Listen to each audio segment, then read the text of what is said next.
Ok, alors, pour pouvoir l'écrire et que ce soit clair, on va faire un rappel. Donc, c'est quoi la vitesse d'une courbe? C'est donc un vecteur qui agit sur une fonction. Qui agit comment? Pour rappeler, c'est vraiment comme ça qu'on a introduit les vecteurs. C'est donc f gamma c'est de R dans M et F,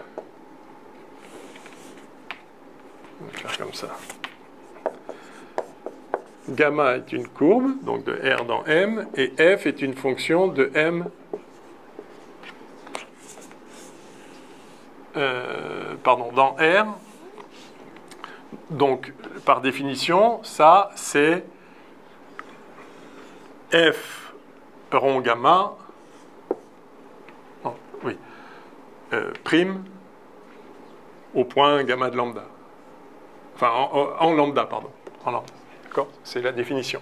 Mais on peut représenter ça dans une carte, c'est-à-dire sur Rn, si n est la dimension de la variété, en écrivant simplement que ça, c'est f rond gamma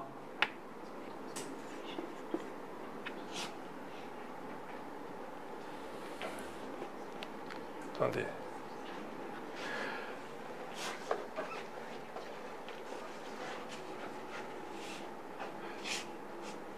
Non, c'est ça. Il faut que... l'idée, c'est de passer par la carte, donc je fais ça. Hein, je fais ce chemin-là. On l'a fait 1000 fois. Je fais donc f rond x moins 1, rond x, rond gamma. Voilà, là j'exprime dans la carte, donc prime de lambda. Et on applique la chain rule entre ça et ça. Hein, donc on dit que c'est ça, rond, ça. Ça, c'est de R dans Rn. Ça, c'est de Rn dans R. Ça vous fait réviser. Et donc ça, c'est par définition, c'est la dérivée je vais mettre la dérivée intérieure d'abord. Ça va être donc x i rond gamma prime d rond dans la direction i de f rond x moins 1. Et donc ça va être en x rond gamma, donc x de gamma de lambda, et ça va être en lambda, en chaque point. Vous vous rappelez de ça? Et donc, et ça, on l'avait noté par ailleurs, donc ça c'est xi rond. Alors ça, on l'avait noté en fait gamma i, et on met point parce que c'est la dérivée, il n'y a qu'une seule variable, on met généralement point. Et ça, par définition, c'est des f sur des ronds xi, au point x rond gamma de lambda. OK. OK?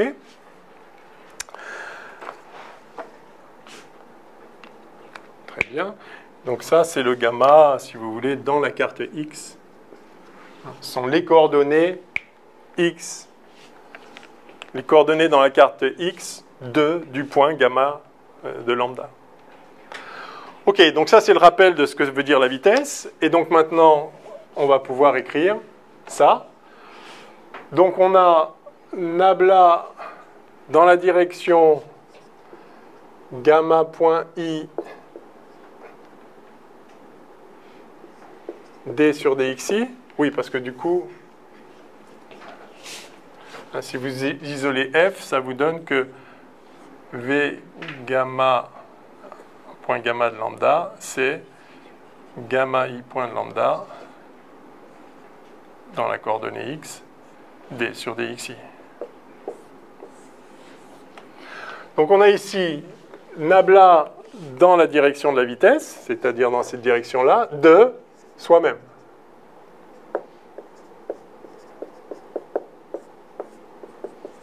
OK. Et on veut que ce soit nul. Très bien.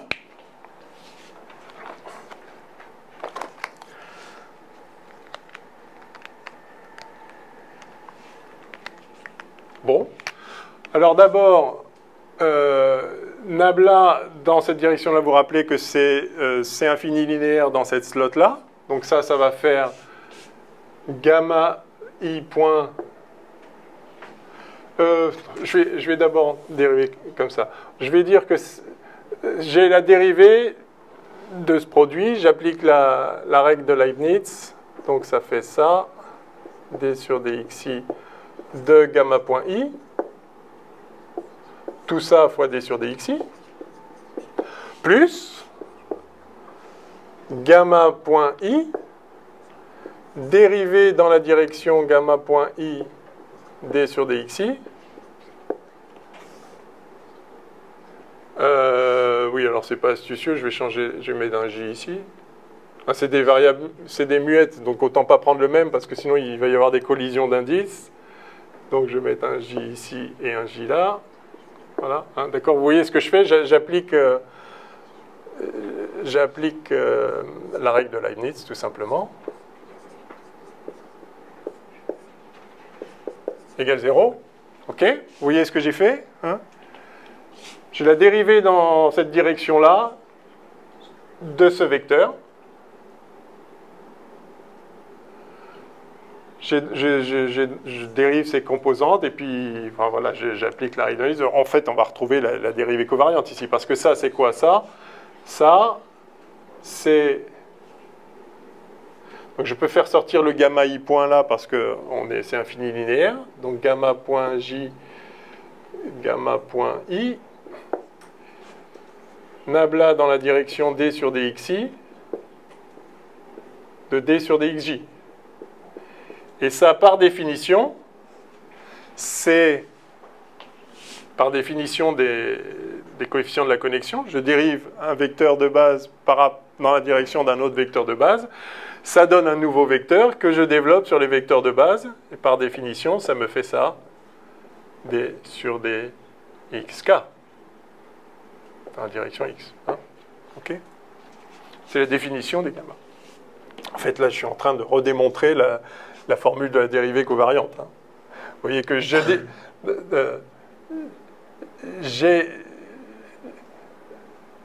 la dérivée partielle plus le terme, plus le terme gamma. Bon, bref. OK, donc ça donne ça. Alors, que vaut ça?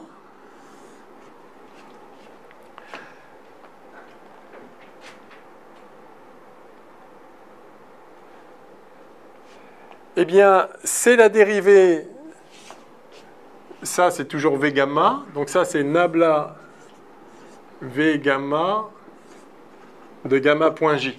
Mais gamma point J, c'est juste une fonction comme une autre. Et donc je peux appliquer ce que je viens de faire là. Je vois qu'en fait c'est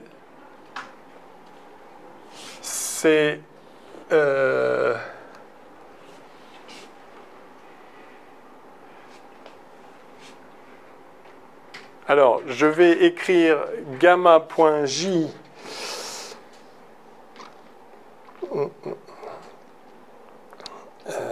Comment je fais ça?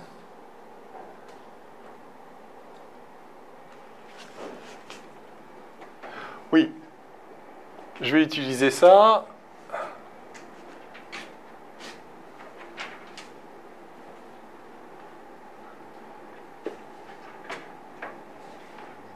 Ben, en fait, oui, c'est ça, c'est gamma.j rond gamma prime de lambda.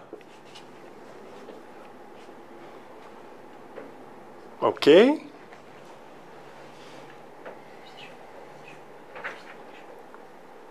Ah oui, et gamma.i, c'est xi, donc je remplace gamma.j ici par ça, donc c'est xj rond gamma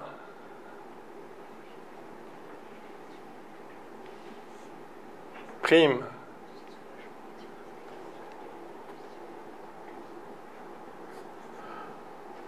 rond gamma. Moi j'ai écrit ça.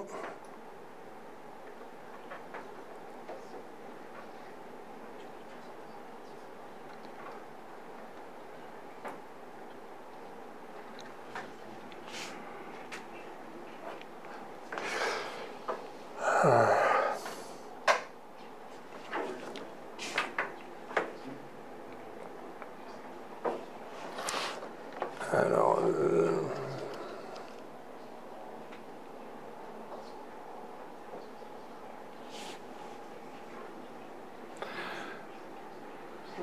attendez un peu avant d'écrire, j'essaie de retrouver. Là, je suis sûr que je l'ai bien fait parce que je l'ai fait hier soir, je l'ai refait proprement. Là, c'est sûr que c'est bon. Y.i.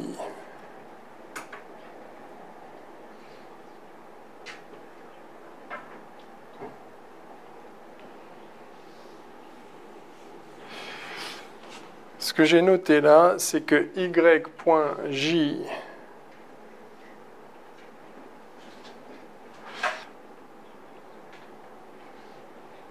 ah oui, gamma.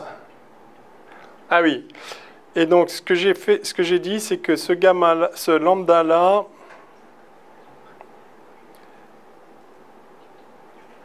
voilà, ce lambda là, ce lambda, on est d'accord que c'est gamma moins 1 de P. Ceci n'est pas faux. Ah, pardon. Puisque P, c'est gamma de lambda, c'est l'endroit où je suis au paramètre lambda. Donc j'ai en fait gamma.i, je vais mettre j tout de suite, gamma.j. Oui, c'est ça, c'est en lambda, mais en fait, c'est au point P. Je suis au point P, mais lambda c'est juste gamma moins 1 de P. Donc gamma.j, c'est donc gamma.j au point P, donc c'est ça.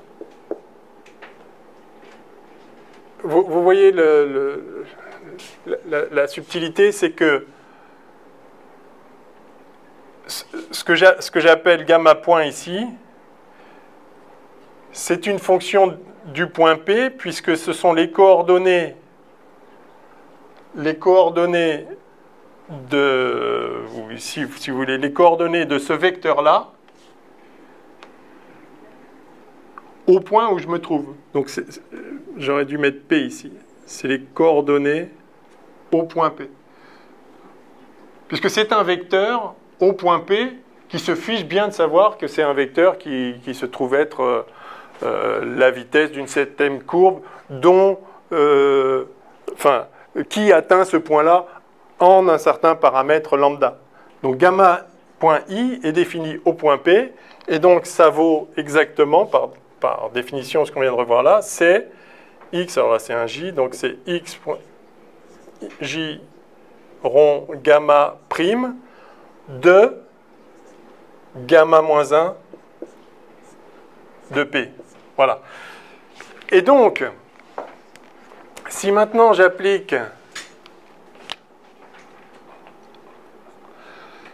la définition de la dérivée dans la direction gamma de cette fonction, dans la direction v gamma de cette fonction, c'est, comme c'est une fonction, la dérivée directionnelle d'une fonction, c'est le vecteur appliqué à la fonction. Donc ça, là, je vais passer en vert, ce truc-là, c'est v gamma appliqué à la fonction, à cette fonction-là, enfin, qui est gamma point j de p, qui est bien une fonction sur la variété, donc c'est exactement ça. Un vecteur, une vitesse, un vecteur vitesse appliqué à une fonction, ça fait tout ça. Et donc voilà, maintenant je peux, en remplaçant ça par ce que ça vaut, tout ça appliqué à ça, si vous voulez, ça fait donc, eh bien, gamma.j2, donc ça fait x.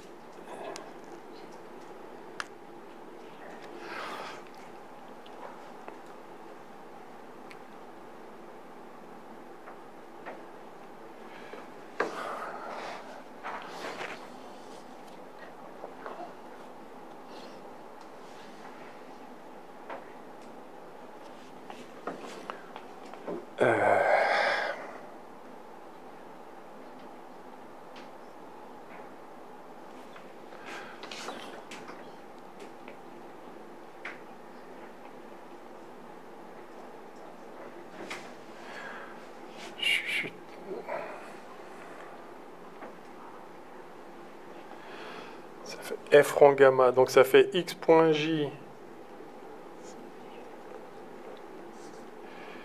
de p rond gamma, oui c'est ça, tout ça prime, ça c'est vrai.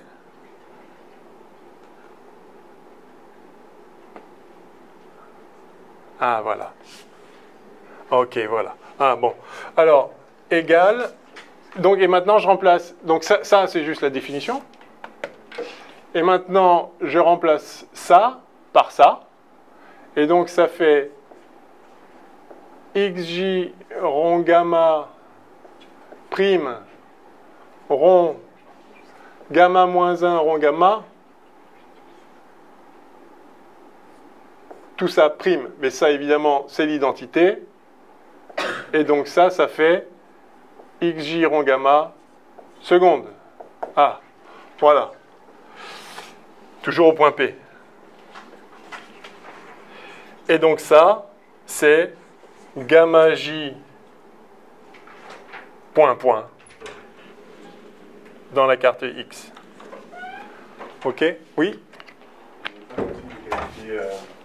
Gamma point j égale xj rond gamma prime rond gamma moins 1 prime.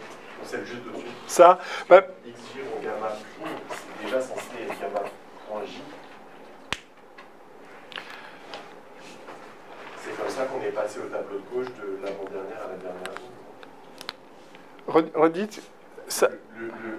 Le xj rond gamma prime, c'est déjà censé être gamma point j. Non, en fait, c'était le point qui manquait, c'est qu'en fait, ça c'est 2 lambda, puisque ça c'est une dérivée. Ça, c'est une dérivée par rapport aux paramètres de gamma de lambda, mais lambda, c'est gamma moins 1 de p. C'est le point qui manquait. Donc, en fait, c'est ça. Ici c'est bien 2p, pas de lambda. C'est les paramètres au point p où on est. D'accord? C'est un vecteur au point p. Donc, en chaque point p, parce que ça, c'est un champ de vecteurs, évidemment, le long à chaque endroit de la courbe.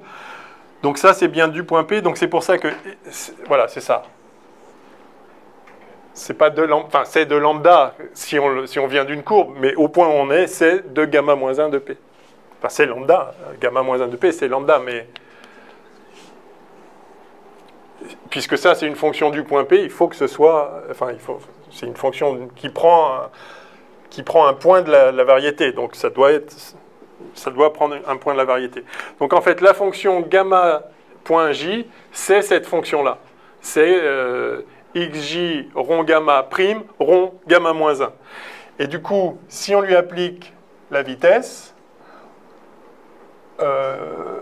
ça donne la fonction rond gamma dérivée. Donc la fonction rond gamma dérivée. Et là, on a gamma moins 1 rond gamma qui fait l'identité. Donc on a ça dérivée, et donc c'est bien la dérivée seconde. Et c'est ça la gamma de point J. Alors, c'est dérivé, c'est comme ça qu'on le note. Ça, c'est la dérivée par rapport à lambda au point P. Donc, à nouveau, en gamma moins 1. C'est la dérivée par rapport à lambda, non, c'est ça, au point gamma de lambda. C'est-à-dire au point P où on est. Donc on a bien la dérivée seconde ici, à nouveau, au point P.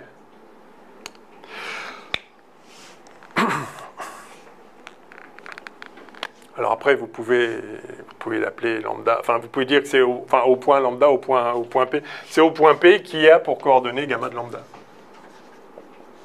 Enfin, qui est gamma de lambda. Donc, vous pouvez aussi dire que c'est une fonction de lambda, le long de la courbe. Alors, pourquoi je fais cette subtilité? Parce qu'en réalité, souvent c'est escamoté dans les dérivations, c'est que vous avez ici, si on écrit ça comme la dérivée covariante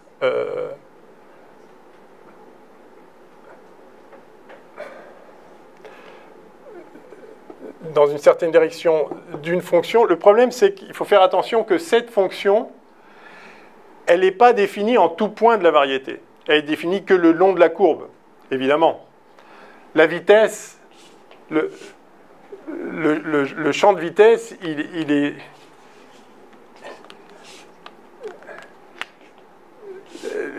La vitesse, c'est la vitesse de la courbe. En chaque point, il y a un vecteur tangent, mais il n'y a pas un vecteur tangent à la courbe ici. D'accord? Donc, vous pouvez le compléter si vous voulez, mais le point, c'est que là, si j'écris ci de ça, je fais la chose que j'ai faite ici.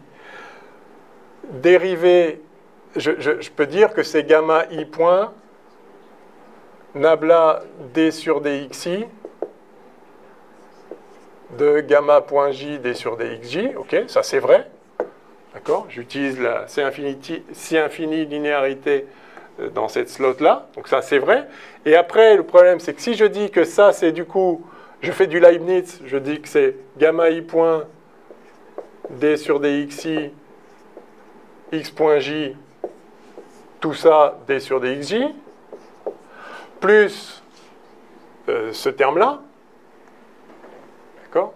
Je fais sortir gamma j point, et voilà, ça donne exactement ce terme-là. C'est vrai, sauf que ça, strictement parlant, et si vous voyez des démonstrations dans les bouquins, c'est toujours mis sous le tapis. Enfin, en tout cas, souvent. Je ne crois pas l'avoir vu proprement quelque part. Ça, c'est un truc qui, strictement parlant, n'est pas défini, puisque vous regardez la dérivée dans toutes les directions, dans la direction de tous les vecteurs de base associés aux coordonnées x, d'un truc qui n'est défini que le long de la courbe. Donc ça veut dire quoi de regarder comment varie ce vecteur dans une direction en dehors de la courbe, puisque c'est défini que le long de la courbe. Donc ça, en fait, c'est pas défini. Ce qu'il y a, c'est que comme vous projetez ici, vous avez une somme ici, vous voyez qu'en fait, vous avez un V scalaire nabla qui apparaît, et donc vous reprojetez le vecteur directement dans la direction de la courbe. Et donc, ça marche. Mais vous voyez que ce truc-là, stricto sensu, ça, c'est pas défini, puisque gamma j point n'est pas défini en dehors de la courbe. Donc vous ne pouvez pas regarder sa dérivée dans une direction quelconque. Vous pouvez regarder sa dérivée que dans la direction de la courbe. C'est précisément ce que fait cette sommation sur les i. Mais ce n'est pas propre, parce qu'encore une fois, juste de l'écrire, ça n'a aucun sens. Par contre, tel que je l'ai fait là, ben, ça fonctionne, parce qu'on n'applique pas nabla dans la direction de Vega, on applique directement le vecteur à la fonction, et le vecteur appliqué à la fonction, c'est simplement cette dérivée-là, le long de la courbe, puisque c'est la définition du vecteur vitesse de la courbe. Donc je m'affranchis du problème que écrire ça n'a pas le moindre sens. N'a pas le moindre sens, parce que cette fonction n'est pas définie dans les autres directions, donc regardez sa dérivée, ça n'a aucun sens. Je m'en affranchis en revenant à la définition, c'est pour ça que j'ai fait ce rappel-là, en revenant à la définition de l'action d'un vecteur tangent à la courbe sur une fonction quelconque. Et il suffit que cette fonction soit définie dans la direction de la courbe, puisqu'on regarde la dérivée par rapport au paramètre lambda qui décrit la courbe. Donc il n'y a aucun problème là, si on fait ça. Donc voilà pourquoi c'est un tout petit peu plus délicat, mais je n'ai fait que écrire la définition d'une vitesse, d'un vecteur appliqué à une fonction, sachant que la dérivée covariante dans la direction d'un vecteur d'une fonction, c'est le vecteur appliqué à cette fonction. Ça, on l'a vu dès le départ, c'était notre première exigence, que nabla x de f, c'est xf. D'accord? Donc nabla v gamma de f, c'est v gamma de f. Les fonctions, enfin, voilà, la dérivée d'une fonction dans la direction d'un vecteur, c'est le vecteur appliqué à la fonction, puisque un vecteur, c'est justement ça, une dérivée directionnelle. Donc si vous avez la courbe déjà, la dérivée dans la direction de sa vitesse d'une fonction, c'est la vitesse appliquée à la fonction. Et là, en l'occurrence, la fonction, c'est gamma point j, très bien. Et gamma point j, par définition, c'est tout ça. Voilà, donc on peut récupérer les morceaux et écrire, je crois que ça c'est toujours dans le champ ici, on peut écrire finalement l'équation d'une courbe autoparallèlement transportée dans une carte quelconque, ici la carte X. Ça s'écrit donc, alors j'ai ce terme-là, gamma 2 points J dans la carte X, ça c'était le coefficient du vecteur d sur dxj, ok, plus ce terme-là, plus gamma dans la carte X, bien sûr, kji, il va y avoir un d sur dxk, alors oui, d sur dxk,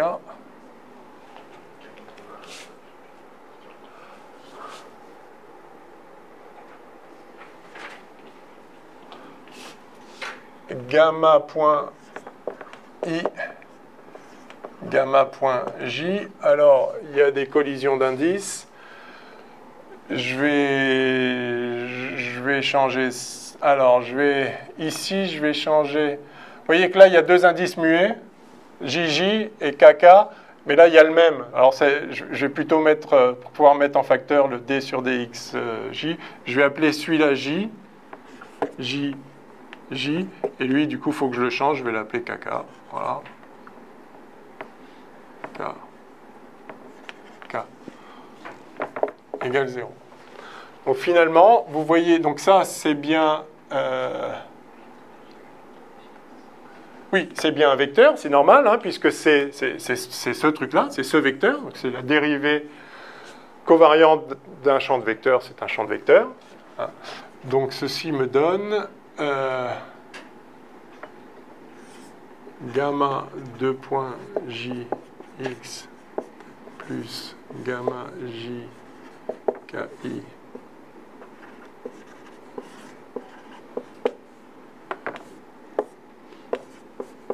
d sur dxj égale 0. Voilà l'équation d'une droite autoparallèlement transportée dans la carte X. La carte X, donc j'emploie les coefficients de la connexion dans la carte X. Et donc évidemment, pour que ce vecteur entier soit nul, il faut que chacune de ses composantes soit nulle. Donc je peux écrire, et puis je vais renommer les indices. Donc finalement, gamma, je vais faire I, gamma 2 points I, plus gamma I JK, donc j'ai changé le J en I, et voilà. Gamma point J, gamma point K égale 0. Voilà. Voilà l'équation d'une droite, tout simplement. C'est-à-dire d'une courbe autoparallèlement transportée, qu'on pourra appeler géodésique. Alors, traditionnellement, on réserve le terme géodésique à ce qu'on appelle la ligne la plus courte ou la plus longue, enfin, la courbe de longueur stationnaire. Mais on n'a pas encore de notion de longueur, donc je ne peux pas vraiment dire ça. Mais enfin, si on définit une géodésique comme une ligne droite, dans l'espace, dans la variété, dont on parle, voilà l'équation des géodésiques.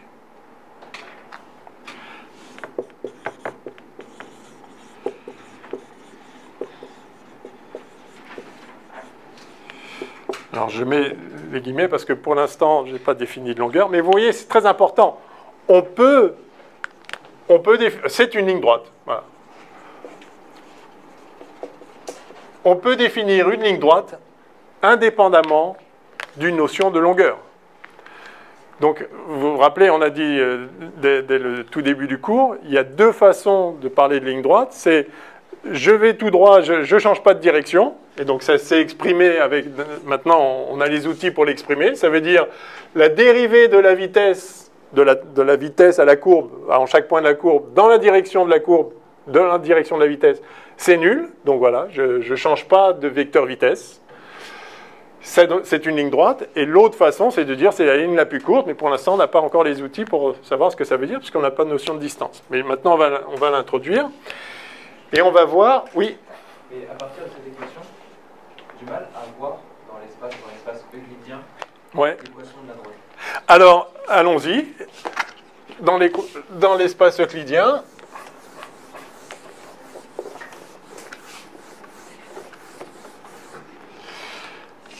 ok, exemple. Dans Rn. Alors, euclidien, ça veut dire quoi? Ça veut dire, en fait, ça veut dire que vous prenez la... Ça, c'est intéressant. Qu'est-ce que ça veut dire euclidien? Vous avez Rn, ou le plan R2 ou Rn. Ce que vous entendez par euclidien, c'est, en fait... alors, si on a la notion de distance...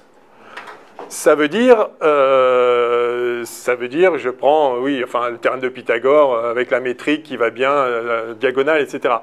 Mais je n'ai pas de notion de distance pour l'instant. Et ça, c'est important. On peut parler d'une droite sans parler de distance. Alors, qu'est-ce qui va donner sa forme à l'espace, à Rn euclidien? Eh bien, c'est la connexion. C'est la connexion qui définit la forme d'un espace. Et donc, euclidien, ça veut dire je prends la connexion euclidienne. Et quelle est la connexion euclidienne? Eh bien, c'est la connexion... Alors, on a envie de dire c'est la connexion qui a tous les coefficients nuls, tous les gamma nuls. Oui, mais ça dépend de la carte, parce que c'est vrai dans une carte, c'est vrai dans une autre. Alors, dans quelle carte les coefficients... Enfin, c'est vrai dans une, c'est pas vrai dans l'autre. Dans quelle carte? Eh bien, dans la carte identité. Parce que cet espace-là, Rn, muni de la topologie standard, muni de la structure différentielle standard. Alors, qu'est-ce que ça veut dire, structure différentielle standard? C'est-à-dire que vous déclarez que la carte identité... Alors, il existe une carte identité... donc une carte, c'est un truc qui prend un ouvert et qui envoie dans Rn. Mais là, en fait, vous pouvez prendre comme ouvert, vous pouvez prendre Rn complet.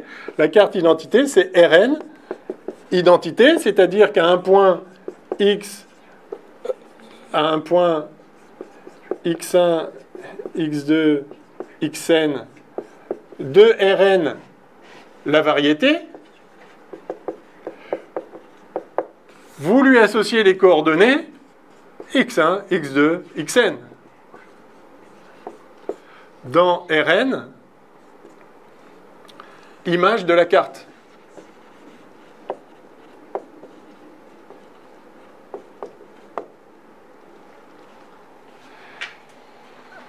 Et oui, il faut distinguer la variété Rn, qui est un n-tuplet de nombres réels, et la carte avec laquelle vous la regardez. Et la carte identité, évidemment, ça ressemble beaucoup, puisque du coup, vous attribuez la première coordonnée, vous prenez le premier. Deuxième coordonnée, vous prenez le deuxième. Vous pourriez faire une autre carte un peu bizarre, qui associe x2, x1, enfin voilà. Vous inversez ces deux-là. C'est une carte parfaitement légitime. D'accord? Et cette carte-là, elle va être... enfin, elle est continue, d'inverse continue, différenciable, etc. Enfin, vous passez de celle-là à celle-là de façon différenciable. Donc, vous voyez, c'est une carte, et c'est la carte identité triviale où vous attribuez à chaque point, comme coordonnées, les points qui définissent le... Enfin, les nombres qui définissent le point dans Rn. Donc, la connexion euclidienne, c'est la connexion qui... tels que les gamma IJK dans la carte identité, je la note identité, voilà, comme ça, sont nuls. Ça, c'est le plan euclidien, enfin l'espace Rn euclidien. Sans parler de distance. vous définissez la connexion. Et donc, dès lors que vous avez défini une connexion, et oui, vous avez un choix monumental, hein, encore une fois, vous avez n au cube possibilités de choisir des fonctions. Une fois que vous avez fait un choix, vous avez choisi la connexion, et donc, dans cette variété Rn euclidienne, comment s'écrit l'équation de la droite, l'équation d'une droite? Eh bien, voilà, ça fait... Donc ça, du coup, vous vous rappelez ce que c'est que gamma I? C'est en fait, c'est x, gamma I au point lambda, c'est x après gamma de lambda. C'est x rond gamma de lambda I. C'est la ième coordonnée du point, du point de la courbe au paramètre lambda. C'est ça. Bon, et ben donc c'est xi ici. Et donc vous avez ici xi de point. Xi de point de lambda égale 0. Puisque ça c'est nul. Et ça s'intègre trivialement en xi lambda égale ai lambda plus b. I, pardon. Ça, c'est l'équation paramétrique d'une droite dans Rn. C'est beau quand même. On n'a pas de notion de distance. On a défini une dérivée covariante simple. Pour la carte identité, on déclare que les gammas sont nuls. Eh bien voilà ce que c'est qu'une droite. Si vous changez de connexion, si vous prenez la connexion qui correspond au plan hyperbolique, c'est la même variété en tant que variété différentielle. Vous avez déjà vu le plan hyperbolique. Vous faites un changement de coordonnées là-dedans. Et puis après, vous dites, ah ben, dans cette nouvelle carte, je déclare que les gammas sont nuls. Bon, bah, du coup, c'est une autre dérivée covariante. Parce que si maintenant vous revenez dans la carte identité, évidemment, les gammas, ils ne vont plus être nuls. En vertu de la loi de changement des coefficients de la connexion quand on passe d'une carte à une autre.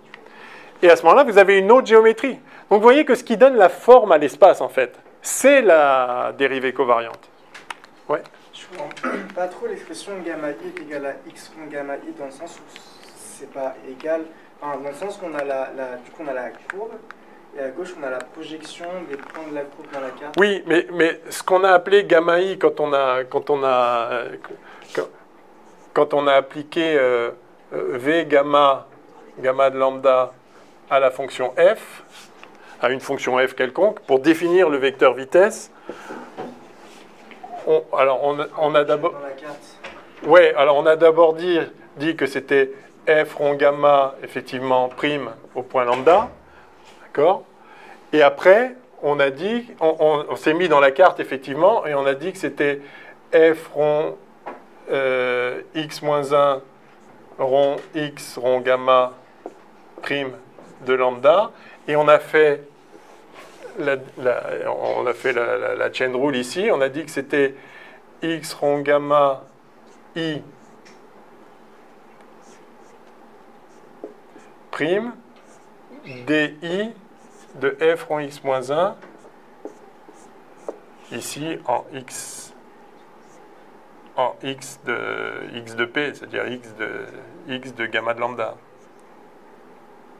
X rond gamma de lambda. Et c'est ça qu'on a nommé gamma i prime, point.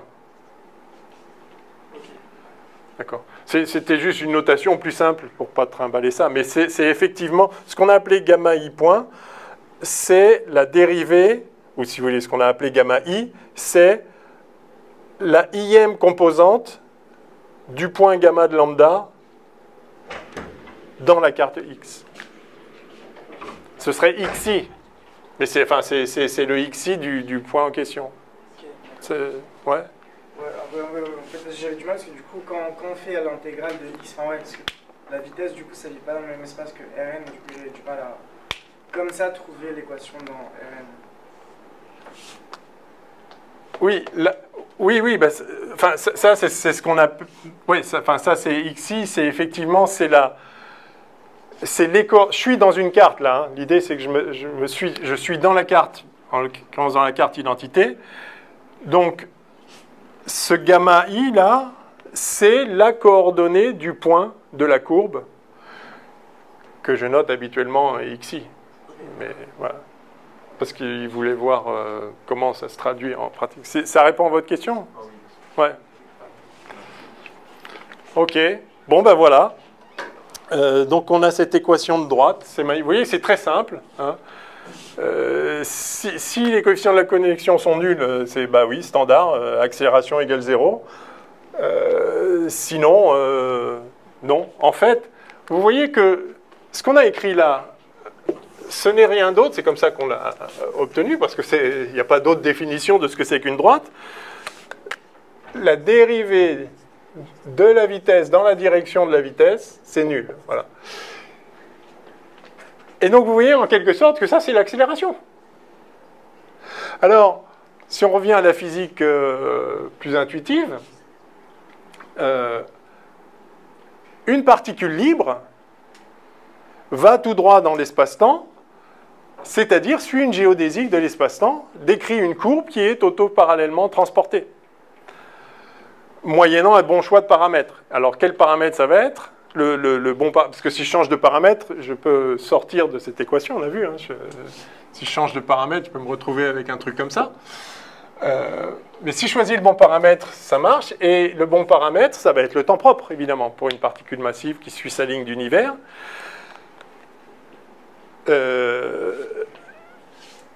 La ligne d'univers d'une particule massive libre est une courbe autoparallèlement transportée, est une géodésique, elle va tout droit, c'est une ligne droite dans l'espace-temps. Et donc vous pouvez... enfin, oui, voilà, on définira la durée propre après, mais... qu'est-ce que je voulais dire à ce propos? Oui, et donc, par contre, si vous avez une force, si ce n'est pas une particule libre, alors, effectivement, vous allez avoir une accélération ici. Enfin, vous allez avoir une force, quoi. Une force sur m. Oui. La géodésique ici, la ligne droite, elle définit le référentiel. La ligne droite? Enfin, c'est-à-dire que maintenant, on peut définir un référentiel, un vrai référentiel. Alors, la notion de référentiel...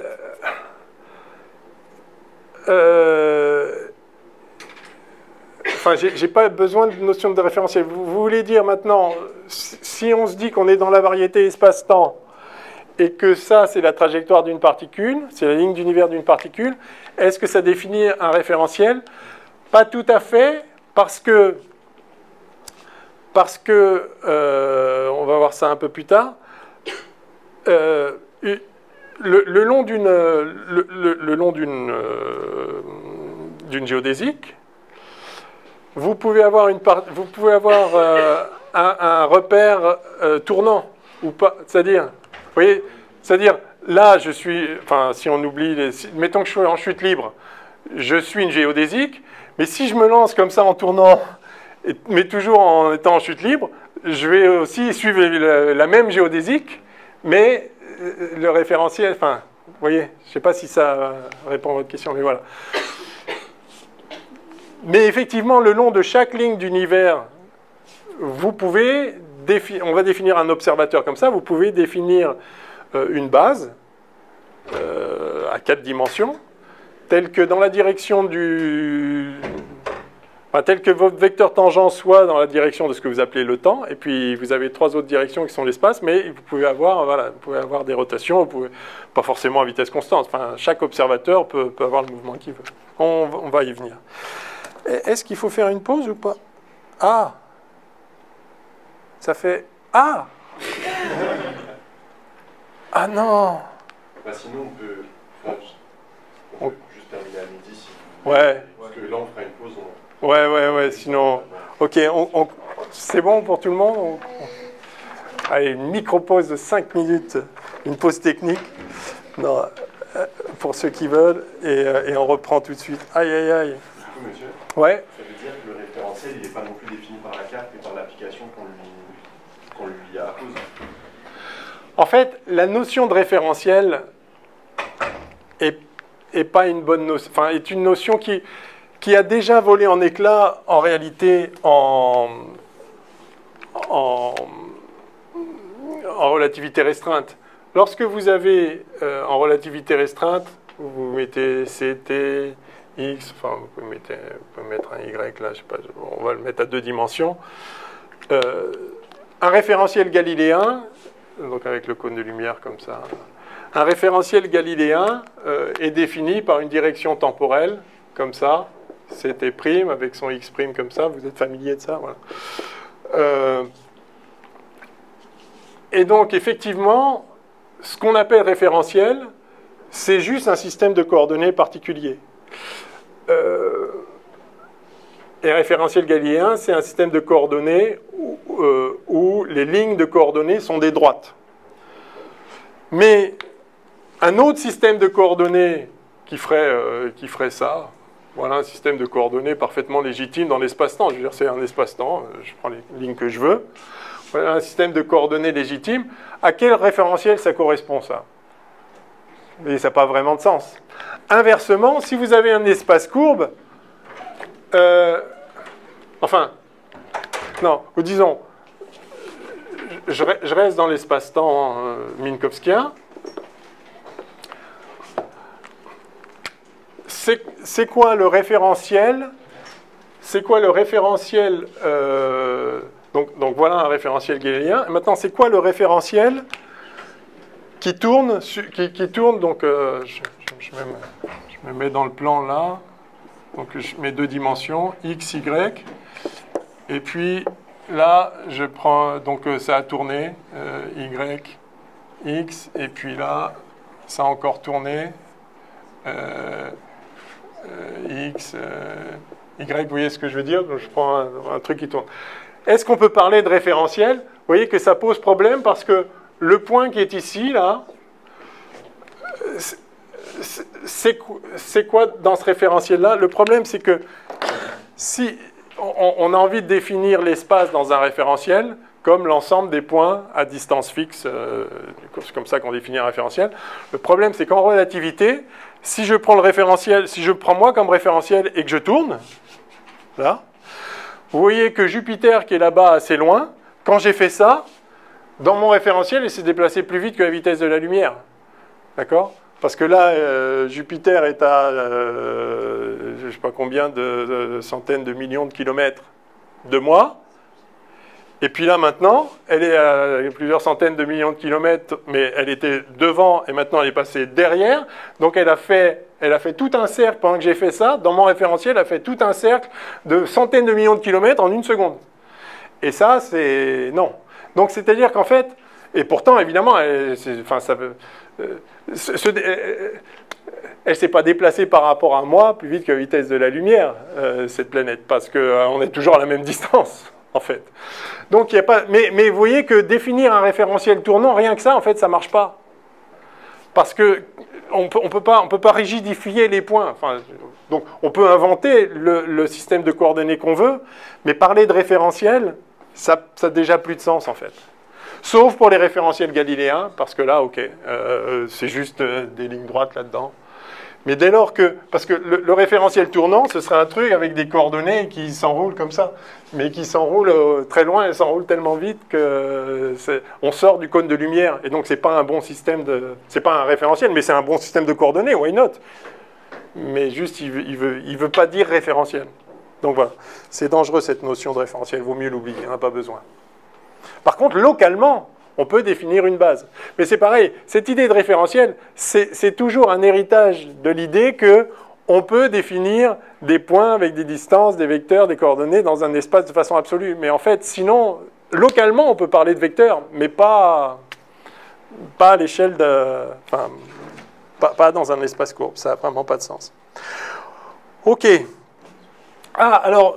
Puisqu'on en est là, juste la remarque que j'ai faite tout à l'heure, qui est qu'on peut reparamétrer une courbe autoparallèlement transportée sans changer son caractère autoparallèlement transporté. Vous voyez que si on fait une modification, donc reparamétrage,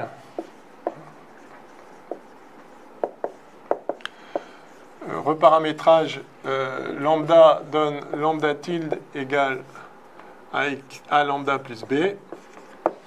Si je fais un reparamétrage linéaire, qu'est-ce qui va se passer dans l'équation géodésique, ici dans l'équation de la ligne droite? Eh bien, il va se passer que ce terme-là va faire sortir un facteur A, hein, si je dérive par rapport à... Enfin, si je parcours la courbe à une vitesse de paramètre k fois plus grande, le vecteur vitesse est k fois plus grand, on l'avait vu, hein, donc ces coordonnées vont être k fois plus grandes, etc. Donc là, ça fait sortir un facteur A, là, ça fait sortir un facteur A, et là, ça fait sortir, à chaque fois que je dérive, par rapport, ça c'est dérivé par rapport à lambda, hein, donc à chaque fois que je dérive, je fais sortir A et au carré. Et donc en fait, c'est bon, ça ne change rien. Et puis évidemment, le plus B ne change rien, il disparaît à la première dérivée. Donc vous voyez que la courbe, enfin l'équation d'une droite, l'équation géodésique dans la variété, reste invariante par changement, par reparamétrage linéaire. Par contre, si je mets ici du lambda carré, ce que j'ai parfaitement le droit, mais sauf que ça ne va plus faire une courbe autoparallèlement transportée. Bon, très bien, c'est juste une remarque. Et donc, c'est on appelle ça un paramètre, pour ça qu'on parle de paramètre affine. Si vous lisez un truc comme ça, un paramètre affine parce qu'en fait, peu importe lequel, si vous en avez un, toutes les transformations affines du paramètre restent un bon paramètre, c'est-à-dire ne modifie pas le caractère autoparallèlement transporté de la courbe. Bon. Ok, alors vous verrez donc dans le...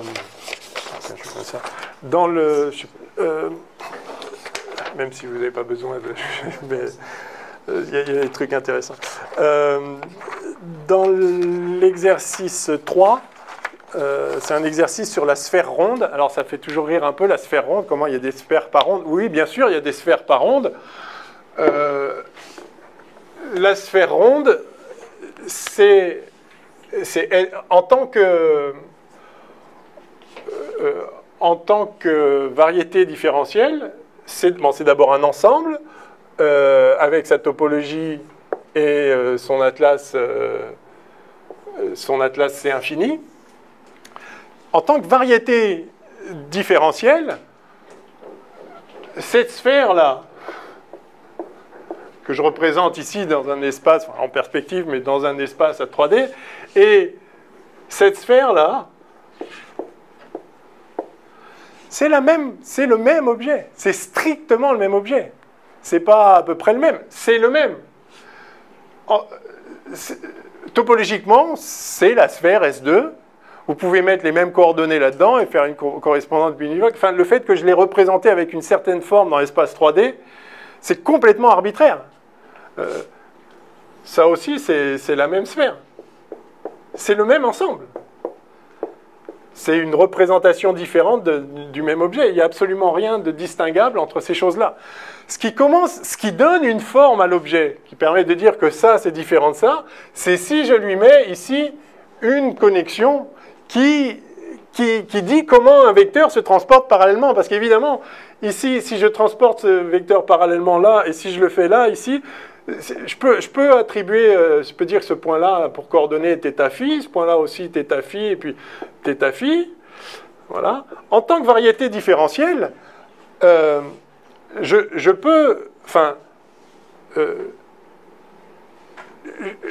je peux présenter une courbe ici, une courbe là, qui aurait les mêmes coordonnées dans une carte θ phi, par exemple, etc.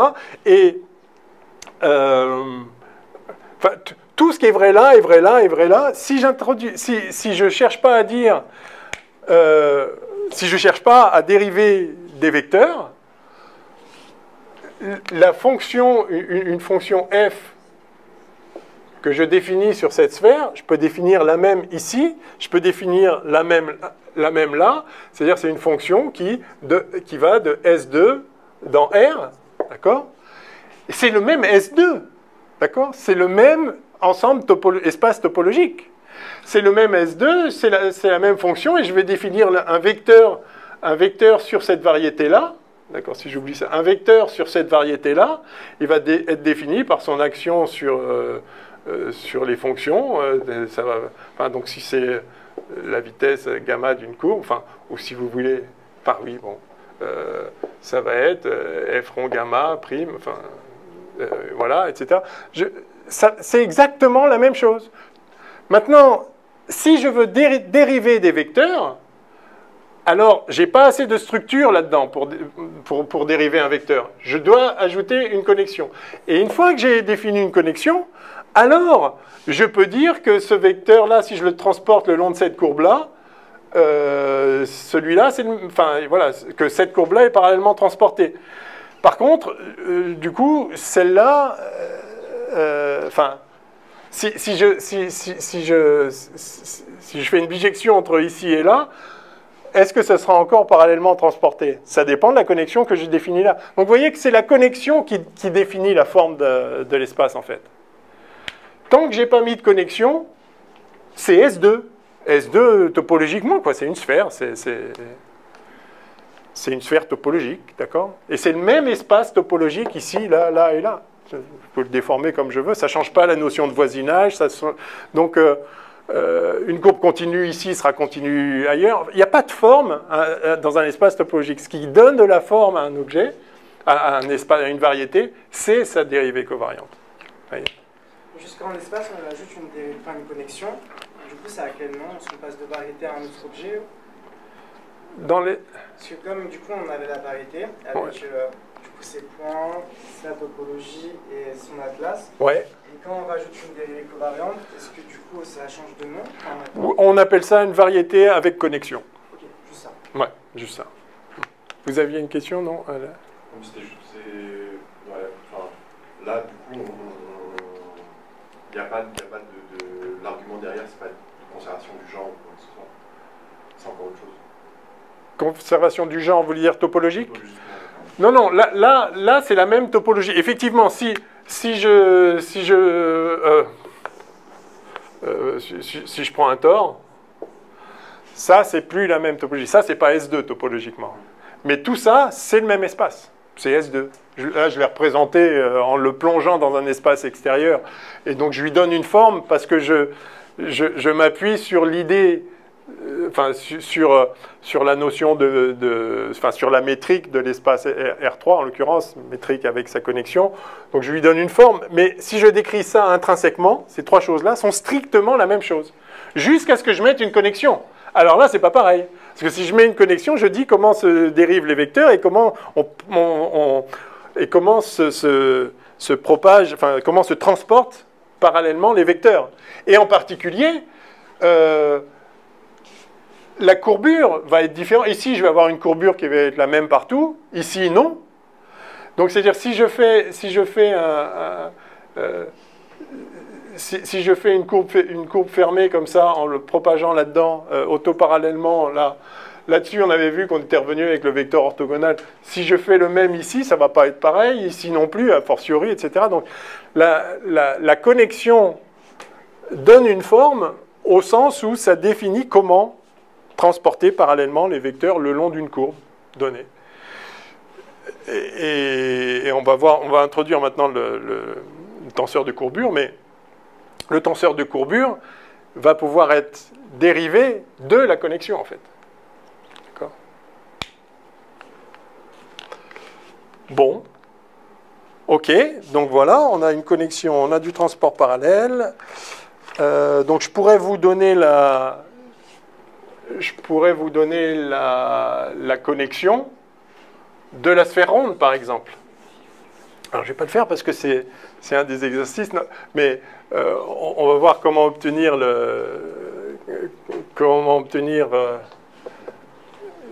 gamma quand on a quand on a une métrique. Bon, je n'ai pas encore introduit la métrique, donc pas tout de suite. Ok, en tout cas, je pourrais, vous pouvez définir la sphère ronde en donnant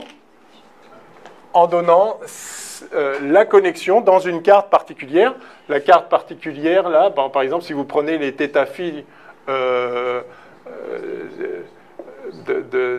des coordonnées sphériques, si vous voulez, sur cette sphère représentée dans l'espace, plongée dans l'espace 3D ordinaire, vous pouvez exprimer dans cette carte-là des coefficients de connexion. Vous pouvez choisir ce que vous voulez et vous pouvez en particulier donner ceux qui correspondent à la sphère ronde, mais vous pouvez donner ceux qui correspondent à la forme, à cette forme-là. D'accord ?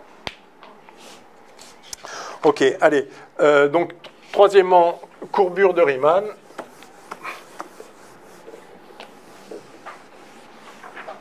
Allez.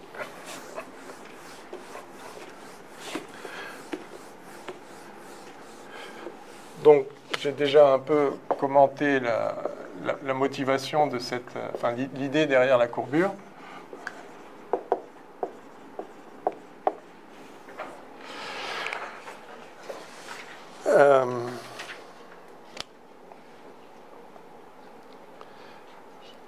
Ok. Donc, à partir de la connexion, donc j'ai toujours M, O, A, nabla, donc variété avec connexion. À partir de ces données-là, à partir de cette connexion, on peut former deux tenseurs de façon canonique. Enfin, deux tenseurs formés à partir de nabla.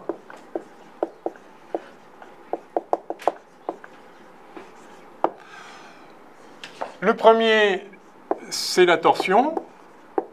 J'ai rappelé sa définition tout à l'heure. Hein. Donc c'est un tenseur de rang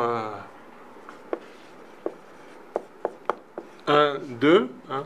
Donc la torsion, voilà, si vous donnez un champ de vecteurs, enfin un champ de covecteurs et deux champs de vecteurs, hein, ça fait oméga de, vous vous rappelez, donc gamma y, enfin dérivée covariante de y dans la direction x, moins dérivée covariante de x dans la direction y, moins le commutateur xy, voilà, et puis oméga appliqué à ça. Bon, ok, vous verrez les propriétés de cette chose-là. Donc c'est un tenseur, et on peut en former un deuxième, et la courbure, le tenseur de courbure, R, qui est un tenseur de rang 1, 3, donc qui prend une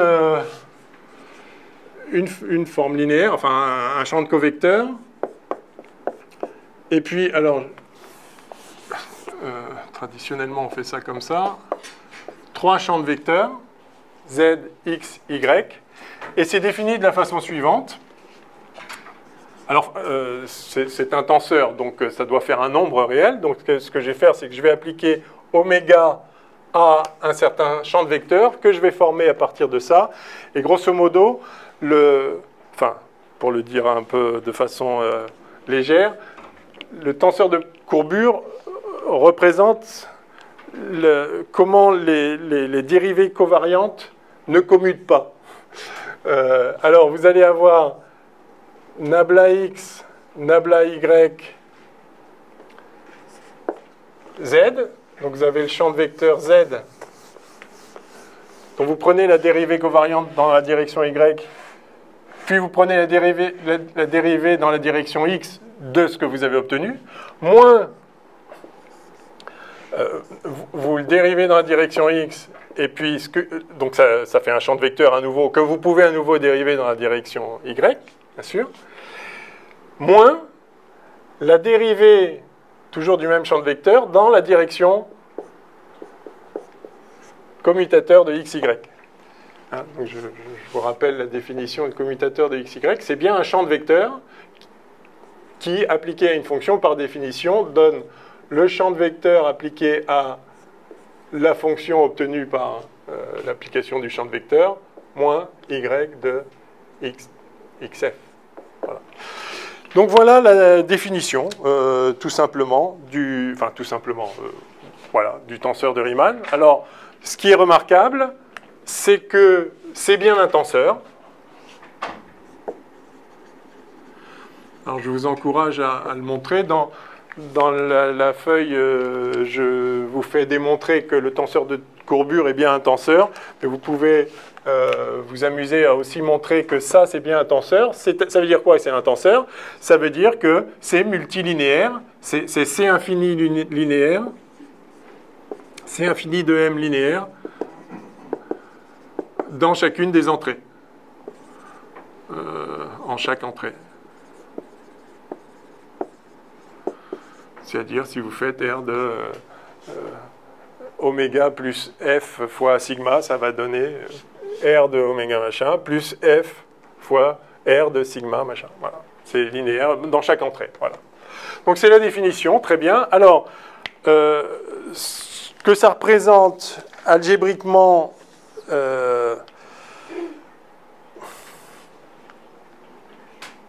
enfin voilà, on va écrire ces composants. Peut-être on peut le faire tout de suite. On va écrire combien de temps il me reste? Ouais. On va déterminer ces composantes. Je vous donne juste peut-être rapidement l'interprétation géométrique, parce que j'en ai déjà dit un mot.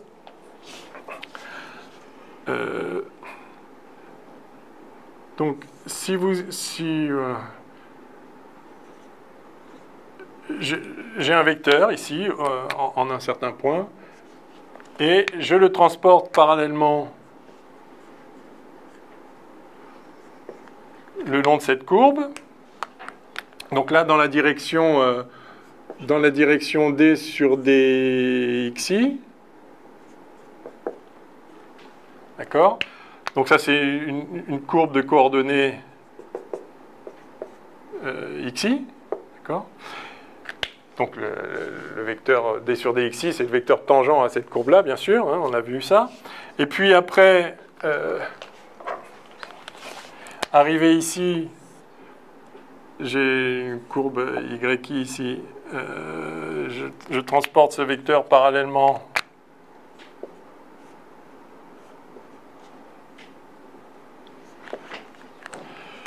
le long de cette courbe de coordonnées yi. J'arrive ici. Et puis après, je prends la nouvelle courbe de coordonnées ici.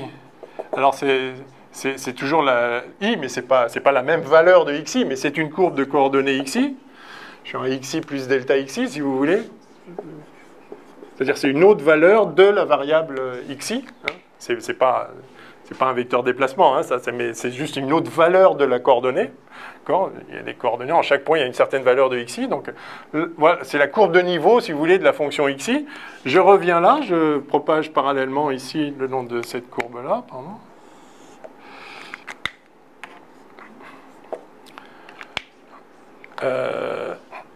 Alors là, oui, je m'étais déplacé de...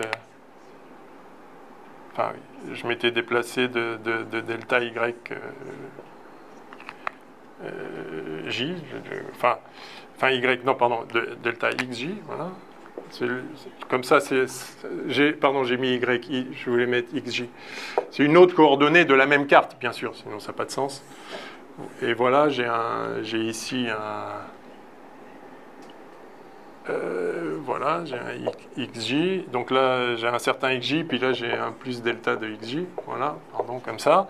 Donc je reviens là, je me suis propagé parallèlement, et puis là je continue à me propager parallèlement ici, et puis je reviens là, et là maintenant je peux comparer le vecteur de départ et le vecteur d'arrivée, je peux les comparer parce que je suis au même endroit, je suis dans le même espace vectoriel tangent, donc je peux faire toutes les combinaisons linéaires que je veux, en particulier je peux faire l'un moins l'autre, et ça me donne donc un delta V, c'est-à-dire oui, bon, delta V, donc c'est vraiment le V d'arrivée moins V de départ là. Je suis au sein d'un TPM, si ça c'est le point P, voilà. Hein, donc je transporte parallèlement un vecteur dans la direction du champ de vecteur D sur dxi, puis dans la direction du champ de vecteur D sur dxj. Donc ça, c'est...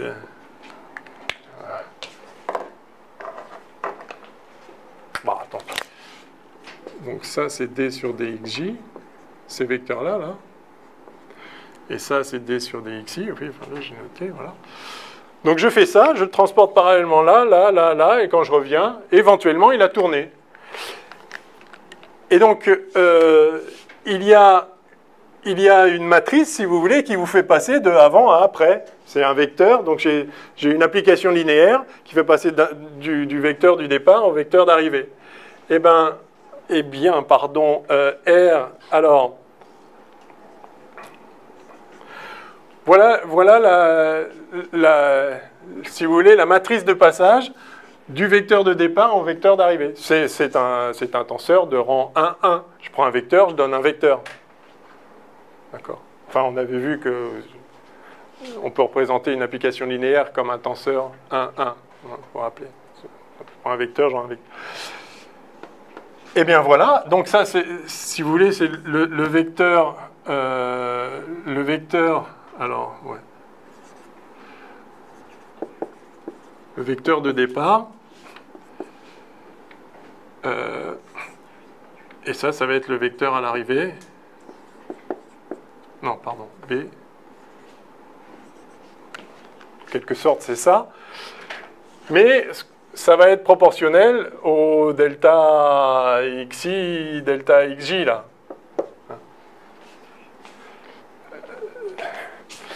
Je l'ai dit, il faudrait le démontrer tout ça. C'est-à-dire, vous comprenez qu'on a tout pour le faire. C'est-à-dire, on sait transporter les vecteurs parallèlement.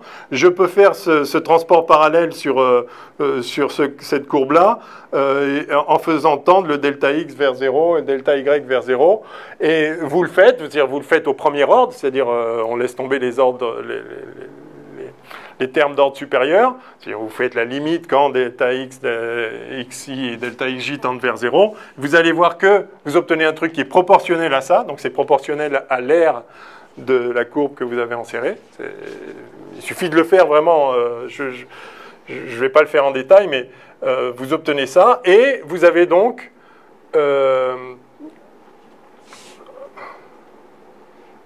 en fait ça va être le delta. Oui, c'est oui, non, c'est ça, c'est ça. Ça va être proportionnel à ça, et vous avez donc, en fait, le tenseur de Riemann est défini en quelque sorte comme justement ce qui fait passer de l'un à l'autre. Alors évidemment, ça dépend de I et J. Je mets des guillemets là parce que j'ai rien fait proprement. J'essaye de faire sortir votre intuition que quand vous faites un petit tour en explorant un peu autour dans la direction I puis dans la direction J puis vous revenez en arrière. Évidemment, si vous faisiez I, J puis J, I, évidemment là vous obtiendrez le même vecteur. Hein. C'est-à-dire si vous faisiez enfin moins X, Y, ça ferait le même vecteur. Mais si vous inversez, c'est vous faites X, Y, puis après Y, enfin X, Y, et puis vous revenez moins X, moins Y, enfin vous faites la transformation inverse, vous voyez que ça revient à intervertir l'ordre de la dérivation covariante. Donc, vous dérivez dans une certaine direction, D sur dxi, puis dans une autre, D sur dyi, enfin, pardon, à chaque fois je dis Y, D sur dxj, une autre direction, et puis vous faites la commutation dans l'autre sens. Et quand vous faites ça, vous revenez là, et vous avez quelque chose qui... enfin, vous avez une variation qui, précisément, est représentée par le tenseur de courbure. Donc, ça, c'était un moyen un peu... Oui. Est-ce que la variation dépend de la forme du chemin, dans le sens où si le chemin c'est un carré ou un rond, est-ce que ça change ou... Alors, la définition, enfin, l'interprétation géométrique du tenseur, le tenseur est défini comme ça, donc à la limite, peu importe ce qu'il veut dire, mais l'interprétation géométrique, quand vous faites ce petit calcul-là, vraiment vous le transportez le long de ces vecteurs-là, enfin, des courbes associées, enfin, des fonctions coordonnées, si vous voulez, à ce moment-là, ça vous donne les coordonnées du tenseur de Riemann dans la base en question, dans la base associée à la carte X. Si vous avez une carte X, ça vous donne une base naturelle de chaque, en chaque point de chaque espace TPM. Ça, c'est une base de TPM associée à la carte X. D'accord. Quand vous prenez ça, ça vous donne les coefficients du tenseur de Riemann dans la carte X. Après, si vous changez de carte, évidemment, les composantes du tenseur changent. Mais c'est un tenseur, donc ça change avec des y sur des x, la nouvelle carte, 1 en haut, 2, 3 en bas, etc. C'est un tenseur, c'est un vrai tenseur. Donc maintenant, si vous dites, oui, si je ne fais pas un carré, bon, là c'est à la limite infinitésimale.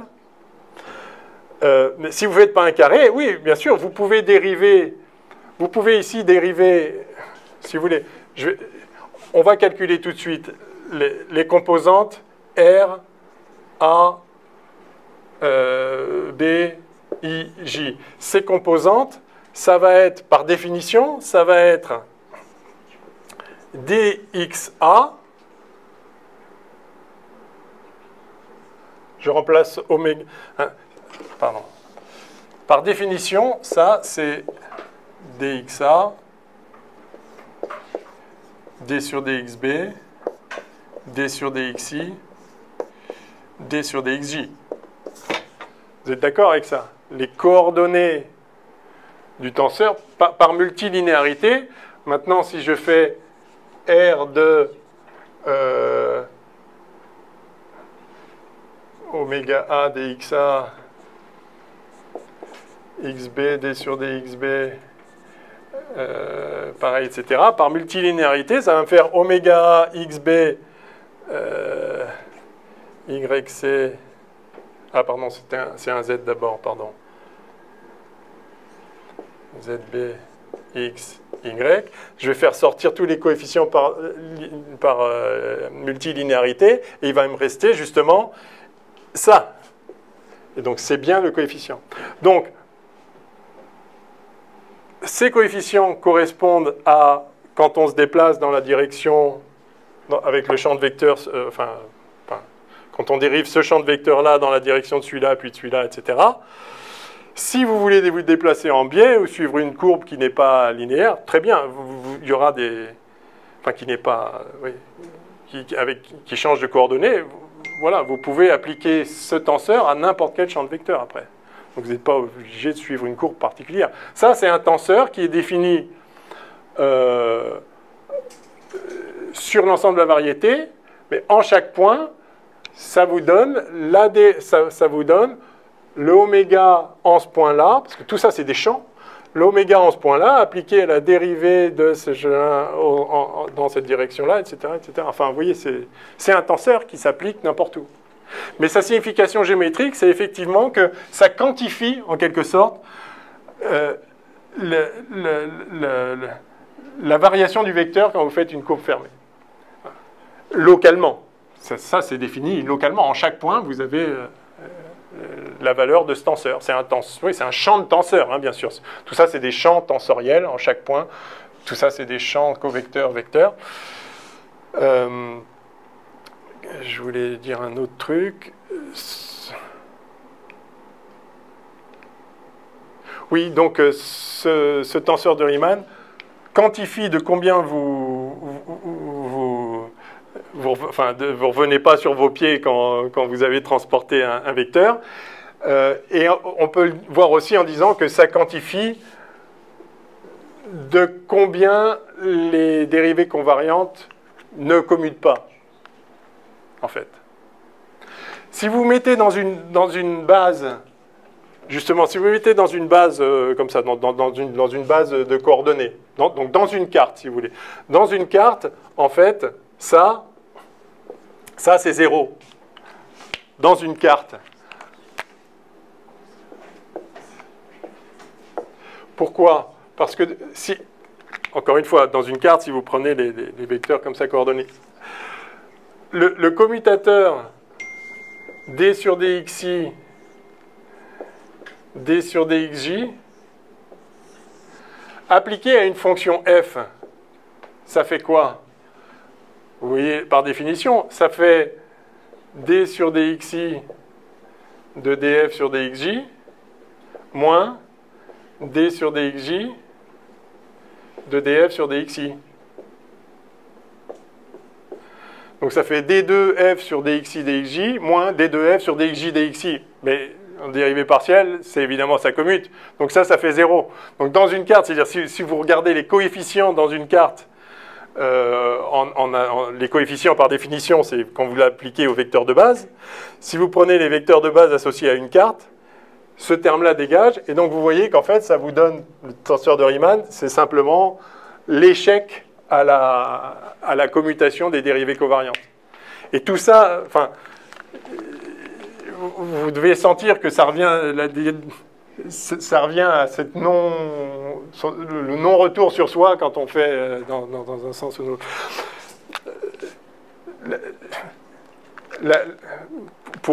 Pour finir cette explication, l'échec à la commutation, c'est quand, plus exactement, ce serait vous transportez ce vecteur parallèlement jusqu'ici en faisant d'abord x puis y, ou bien vous le transportez par là en faisant d'abord y puis x. Et là, vous allez arriver à des vecteurs différents. Donc, si vous voulez, cet écart-là, c'est plutôt ça. C'est plutôt l'écart, si vous prenez deux chemins différents, x, y ou y, x, vous allez avoir une différence. Et le vecteur, le tenseur de Riemann vous dit comment vous passez de l'un à l'autre, en fait. Vous voyez ? Donc, le coup de la courbe fermée qui revient sur elle-même, c'est vous faites ça au lieu de ça, mais c'est-à-dire, ça, c'est exactement la même chose que... C'est-à-dire, si vous le transportez comme ça, puis vous revenez sur vos pas, c'est le même. Donc, comparer ces deux-là, ou comparer lui avec l'autre qui est revenu, c'est pareil, en fait. Vous voyez, dans l'intuition de la chose. Oui ? Est-ce que c'est possible de généraliser la courbure sur un PPM à la courbure sur le fibre des tangents? Ça, c'est défini ouais, c'est sur le fibré tensoriel. C'est-à-dire, oui, c'est-à-dire ça, c'est un champ de vecteurs. Ça, c'est dans gamma de TM. Ça, c'est-à-dire, tout ça, c'est des sections du fibré tangent, et ça, c'est dans le gamma de T étoile M. C'est dans le fibré cotangent. Et donc, en chaque point, il y a une certaine valeur qui vaut oméga au point P de la dérivée dans la direction truc au point P, ça, au point P. Alors ça, c'est évidemment, c'est la dérivée de Z. Enfin, vous ne dérivez pas sa valeur au point P, parce que vous dérivez le champ et vous regardez sa valeur au point P. Hein, donc ça va être tout ça au point P. Et puis pareil, enfin voilà. Ouais. Et du coup, le calcul qu'on a fait avec les arrivées et les départs, ouais. En revanche, ça, c'est le calcul dans un TPM. On se place dans un point tangent. Oui, Au point P. Au point P, vous prenez un certain vecteur, vous le transportez parallèlement sur une petite courbe de coordonnées, des xi, et puis après des xj, puis des a, et vous revenez là, et vous êtes dans le même, et vous pouvez les comparer. Donc ça donne un tenseur, et si on le fait sur tous les points M, ça donne le champ. C'est ça. Oui, c'est ça. C'est ça. Exactement. Alors, juste...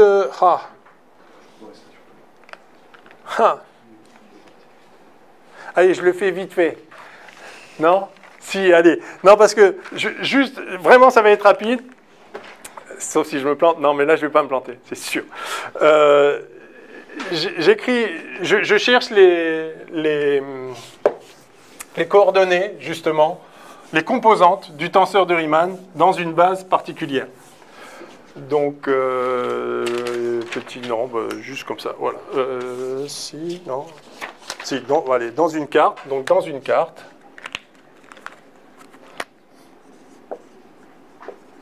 J'avais prévu de dire tellement plus de choses, mais je me suis un peu embrouillé au début. Qu'est-ce qu'on disait? Donc, dans une carte, je cherche R, A, B, I, J. Donc, par définition, c'est... Je réécris pas ça, c'est ça. Là, par définition, c'est R de dx. Donc, j'écris ce que ça vaut. J'applique ici, donc, dxa. A, nabla dans la direction x, donc c'est le i. Donc, nabla de d sur dxi. De nabla de d sur dxj de d sur dxb, parce que là c'est le z, moins nabla dans la direction d sur d x j de nabla dans la direction de d sur d xi de d sur dxb, toujours le même vecteur z que je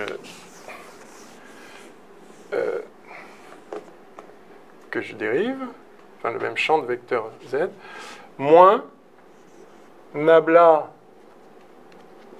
dans la direction d sur dxi, commutateur d sur dxj de d sur dxb, mais ça, justement, ça tombe bien, c'est la dérivée dans la direction 0, c'est 0, donc ça dégage, ça va être rapide. Hop. Et donc ça, par définition, ça, c'est gamma, hein, donc je dérive le vecteur b dans la direction j, et donc ça me donne, je vais l'appeler k, bj, dans la carte x bien sûr, de d sur dxk. Très bien. Et ça aussi, c'est gamma dans la direction I de B, direction B, L, D sur DXL. OK? Voilà. Et j'ai juste à faire la dérivée covariante de ce produit-là. Et donc, Leibniz, c'est dérivée covariante de ça fois ça, plus ça fois dérivée covariante de ça. Easy. Donc, c'est égal à, je reviens là, dxa toujours, de, alors, la dérivée de ça d'abord. Donc, alors, la dérivée covariante, ça, c'est une fonction, ce truc-là. C'est une fonction au point P. Donc, la dérivée covariante d'une fonction, c'est juste le vecteur appliqué à la fonction. C'est donc la dérivée de la fonction, tout simplement. Donc, ça fait d gamma k bj sur dxi, ok, fois d sur dxk. Très bien. Là, j'ai le premier terme. Plus gamma k bj fois la dérivée covariante de k dans la direction i. Ça, à nouveau, ça me fait un gamma. Donc, c'est la dérivée covariante de k dans la direction j, et ça me donne un truc, je l'appelle comment maintenant, mu. D sur dx mu. OK, là, j'ai les premiers termes. Ça, c'est ça. Et maintenant, je vais faire l'autre, mais c'est exactement pareil, avec un signe moins. Donc maintenant, j'ai ça. Moins. Alors, c'est pareil, Leibniz là-dessus. Je dérive ça fois ça, plus ça, fois je dérive ça. Donc, d sur dxj gamma L BI, tout ça fois D sur DXL. Très bien. Là, il y avait des parenthèses aussi, que ce soit bien clair. Plus, enfin donc moins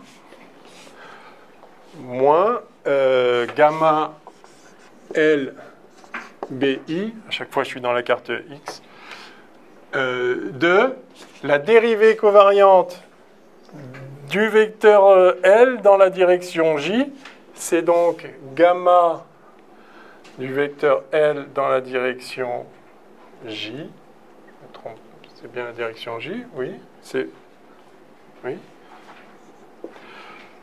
Dans la direction J, et donc mu, nu, D sur dx nu. Alors, je ne me suis pas planté d'indice, là, j'ai bien... J en bas, oui, c'est bon, ok. Bon, ben voilà, c'est fini en fait. C'est fini parce que maintenant je prends la IM composante de ce vecteur-là, puisque j'applique dxa. Hein, dxa, c'est la base duale des d sur dxj. Donc, je prends le a. D'accord? Donc ça, c'est égal à... Je prends celui qui est en facteur de d sur dxa.